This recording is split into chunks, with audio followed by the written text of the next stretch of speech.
Welcome to the program. The United Nations is accusing the Myanmar military authorities of using executions to kill their way out of a crisis of their own creation. State media said 2 men, both well-known pro-democracy figures, were put to death, along with 2 others. Chow Min-yu, here on the left, who was also known as Ko Jimmy, was a long-time political activist. Pyozea Dao was a hip-hop artist who'd been working as an elected lawmaker before the coup which overthrew the elected government last year. The UN says that Myanmar's military has killed more than 2,000 people since it seized power, and 30% of them have died in custody. Well, Pyozea Dao's mother has given this interview to the BBC.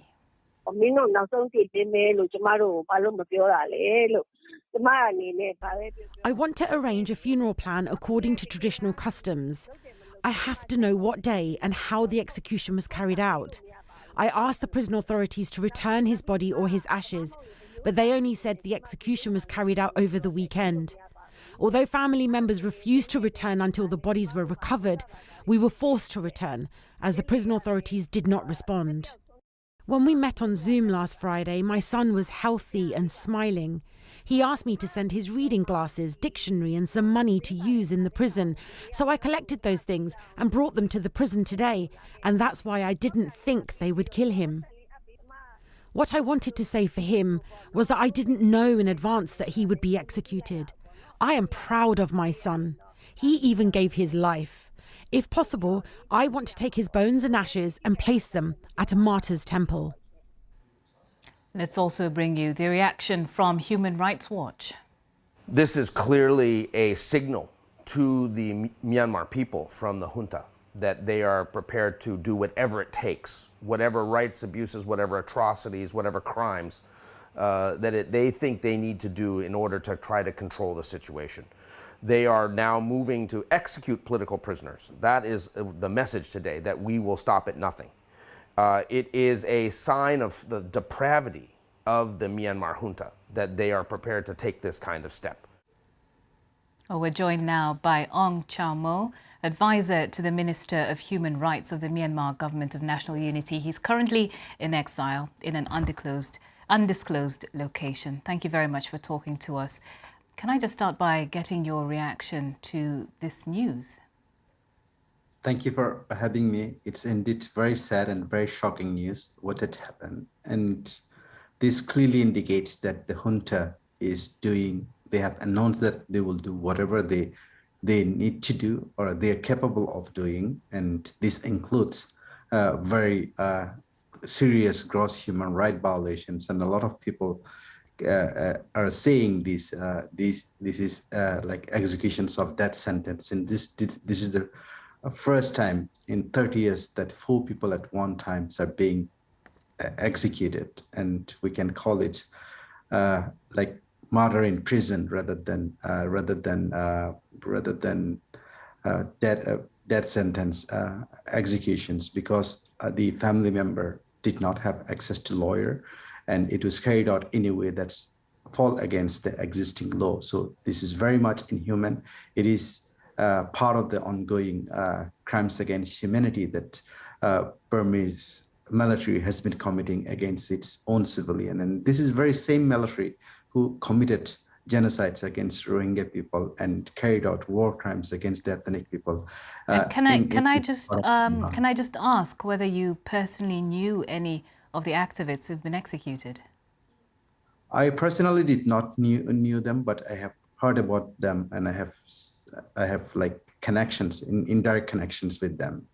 So we were hearing there from the mother of Pyozea Dao about just how little access to information they had. They did not know that this was going to happen as late as a day before.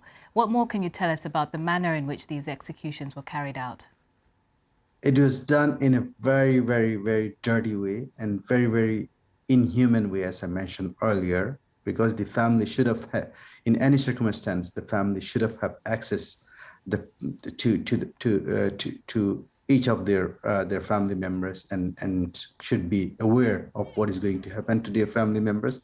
Even after being murdered, the dead body was not returned, and the right information was not given to the family members, what had happened to their family members. And so there was very little to no information indeed, despite an announcement that being made on the national, on the junta-controlled newspaper. And why do you think that the military junta has decided to resort to measures like this, to capital punishment? The thing is, they are trying to see whether they can stop, they can show that the level of the brutality to the people, and then can stop the revolutions. And indeed, the more they try to do this kind of human right violation, gross human right violations, and inhuman crimes they commit, the more people will be accelerating to defend themselves and to prevent them controlling the country. So it is indeed very wrong way what they are doing. It's very, very a shame. They should be ashamed, because international community, including ASEAN member state, has been claiming repeatedly that not to kill or murder the political prisoners are being, because earlier there were signal that they would be executed after announcing that they are given the death sentence. I mean, you're clearly quite angry about what's happened, but what are you able to do about it? You're a member of the National Unity Government. You're currently exiled. What can you actually do to get a message sent to the military junta? I mean, the National United Government had made clearly announcement to the whole populations in the country to defend themselves, and of course we have been, in order to defend ourselves and in order to provide the protections to each of the citizens of the country, each of the civilians.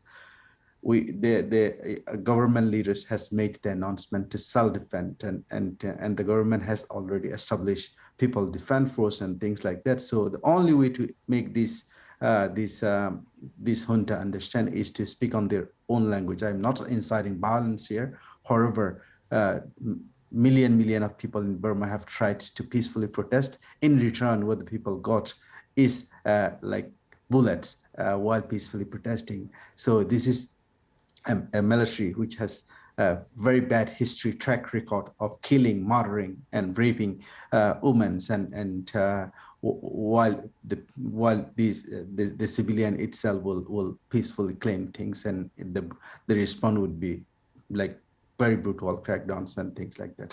So the people indeed is very angry. The 50 people, like 50 million people versus a few 100,000 people who has gone, is critically the situation. So I am sure there is not yet public announcement being made by the National United Government. I am sure there will be very strategic and operational response by the government. So what about the international response? Do you think that carries much weight when it comes to putting pressure on the military junta? And how would you like the international community to respond to these executions? I think the international community have enough evidence and enough in order to do what needs to be done to control these things, and to ensure that the impunity, the cycle of impunity of such crimes is ending, and the international community must cut all ties with the junta and ensure that they are. When you say cut all ties, to what extent do you mean? Could you just describe what you mean by that? Mean that any relationship, these are the guys, the junta leaders are the guys who has very fresh blood, as I mentioned, from genocides and from crimes against humanity, all sorts of international crimes they have been continuously committing against its own people. And international community still, like various countries around the world, are indirectly or directly engaging with the junta in it diplomatically or in economically, and in, of course, the country cannot stand alone. They have territorial control for the moment compared to our government, like the government of the people that has the legitimacy due to the fact that they have control over the military equipment and military personnel of the country. So indeed, in order to But what they couldn't control is the people's mindsets and people mentality to rule those people. And they couldn't fully act as a government, and they will never be, and the people of Burma will not let. So international community must support the people of Myanmar in order to put the country to the path of democracy and to ensure this country has truly principle on the principle of democracy, federal democracy, where it is. It's treat everyone in the country fairly, and if the international community cannot support the Burmese people, later on there will be not much to do for international community to bring back the country to the path of democracy. All right, Ong Chow Mo, advisor to the Minister of Human Rights for the National Unity Government. Thank you for joining us. Thank you so much for having me.